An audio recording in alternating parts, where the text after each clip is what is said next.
My friends, it's Deb of Peaceful Wellness. I invite you first to take a deep breath in with me and slowly exhale.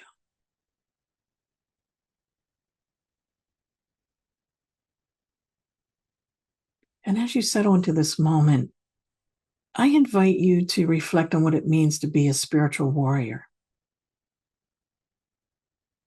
In Tibetan Buddhism, the spiritual warrior is not someone who fights with force or aggression, but rather someone who faces life's challenges with courage, wisdom, and an open heart.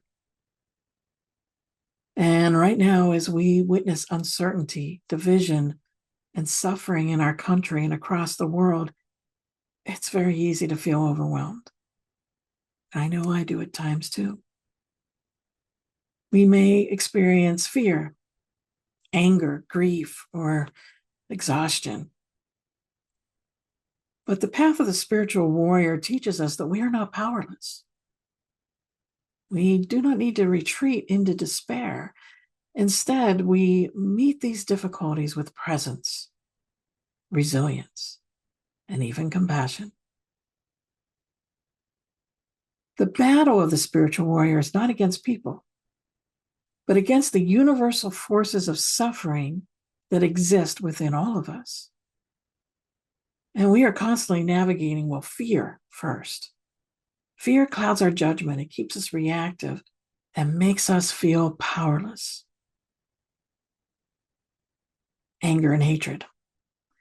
Well, we know if unchecked, these emotions can consume us and lead to suffering. Ignorance and delusion. Acting from confusion or attachment to false beliefs disconnects us from clarity. And certainly attachment and aversion, the endless grasping for what we want and rejecting what we don't, leads to suffering. Now, a spiritual warrior does not destroy these forces, but transforms them. So instead of reacting impulsively, they step back, they observe, and they respond with wisdom. They understand that obstacles are not punishments, but opportunities for growth. And that's something that I have always found in my life too, is that any obstacles that came in my way, and believe me, I sure had a lot of them in my life. At one point early on in my life, I really thought that some higher power was punishing me. But then as I journeyed on my spiritual path, I realized, as I just said, that these obstacles, these stones in our paths, these heavy boulders in our paths are there for my growth. And how do we deal with these? How do we deal with this? Well, like any warrior, we must train. But instead of sharpening swords, we refine the mind and the heart through practice. And here are some ways that we can cultivate those spiritual strengths, and certainly ways that I have used. The first is grounding through meditation. The warrior remains steady, even in chaos. Through mindfulness and breath awareness, we learn to observe our emotions rather than being controlled by them. This is my main foundation. And as some of you have probably heard me talk about, we need to stay grounded as we go through this current situation. Another way that we can help ourselves is using sound as protection and healing. So in Tibetan Buddhism, sound is a sacred tool for clearing negative energy and raising vibration. So whether it's singing bowls, as you know, I do a lot with sound healing, mantra chanting, you can chant mantras, bells even, because we can use our voice. You don't have to have a singing bowl to clear the negative energy. Use your voice and mantras. All of these together help protect the mind, open the heart, and cultivate clarity.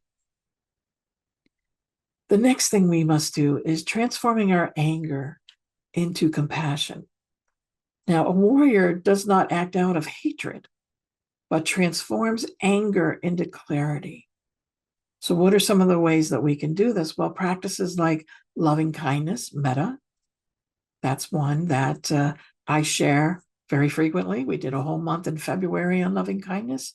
Every Friday, I teach a loving kindness class online. The other practice is tonglen, which is giving and receiving compassion. And that helps us channel intense emotions into strength and wisdom. So you can join me for my meditation classes to practice this a little more. Another thing we could do that's helpful to us is shielding and energetic protection.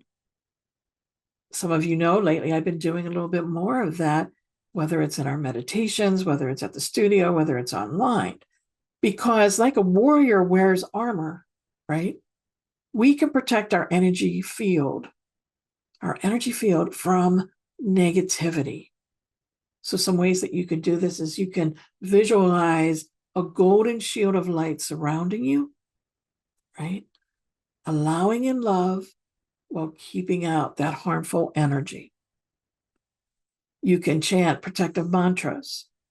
Some of you know that I am really aligned with the energies of Green Terra and also the Medicine Buddha. So I use those mantras, and I've been doing that in some of the in-studio restorative yoga classes, some of our Reiki classes, Reiki sound baths that I've done, also online with the restorative yoga that I've done online, and I will continue to do so, where I'm bringing in these energies. But you can also bring in your own spiritual beings, your own team, your own spiritual guides, angels, divine beings to help you, to help surround you with that light. Another way you can do that is using cleansing rituals. You can smudge with sage. You can do some sound clearing. You can work with protective crystals as well, too. You can also smudge with aromatherapy. I create some energy protection sprays that has some Palo Santo in it, some white sage, and some other essential oils in there as well. And as we reflect a little bit more on this, what can we do? We can turn our challenges into the path, right? So instead of being crushed by the suffering, a spiritual warrior can ask, what can I learn from this? It's probably the one question I use a lot in my lifetime is, what can I learn from this? And then two other questions we can ask ourselves is, how can this strengthen my heart? And how can I meet this with wisdom? Well, the answer to all three of these questions is the answer is always found in presence. So, as I said, we can call on those divine guides to help us walk the path of the spiritual warrior. So when we call in these energies, meditation, mantra, sound healing, etc., we receive protection and guidance, which reinforces our own spiritual warrior path. So right now, in this country and across the world, there is so much uncertainty, right? We know this. Fear, injustice, and suffering. It's so easy to feel hopeless, angry, and exhausted. But the spiritual warrior does not turn away from discomfort. So instead of being consumed by the chaos, we can train ourselves to stand strong. And instead of reacting with hatred, we can respond with clarity and wisdom. And instead of shutting down, we can remain open, compassionate, and engaged. Now, this is not about ignoring suffering. It's about meeting it, meeting the suffering with presence. So today, I invite you to ask yourself, how can I embody the spiritual warrior? And then you can also ask yourself, How can I stay steady in uncertainty? And how can I meet this world with wisdom and courage? The world does not need more conflict. It needs more awakened hearts. So if this message resonates with you and you'd like to dive deeper into the path as a spiritual warrior, I invite you to read my full article on this very topic on my Substack. You go to debphelps.substack.com. I'll have it in the comments here. And I also want to invite you to the Spiritual Warrior activation that I'm holding on Thursday, March 28th at 6:30 p.m. Central Time, online on Zoom. So if you feel called to step into your own spiritual warrior strength, I invite you to join me that day, that night, March 28th, 6:30 p.m. Central Time, for a special online energy healing and sound activation. So I'm going to call upon the Green Tara and Medicine Buddha energies, working with the sound healing, mantra, energy clearing, to strengthen our resilience and to deepen our connection to clarity, healing, and fearless compassion. So I'll have the sign-up link in the comments below. And just remember, this is a time to awaken, not retreat. And we'll rise together in wisdom, healing, and fearless compassion. And you can join me daily for my daily meditations at 8:30 a.m. Central Time. And if you can't make it online, you can always receive the recordings. That is how we get through this, by staying grounded, by staying open-hearted as well. The world needs us as spiritual warriors now more than ever. You need to make that step.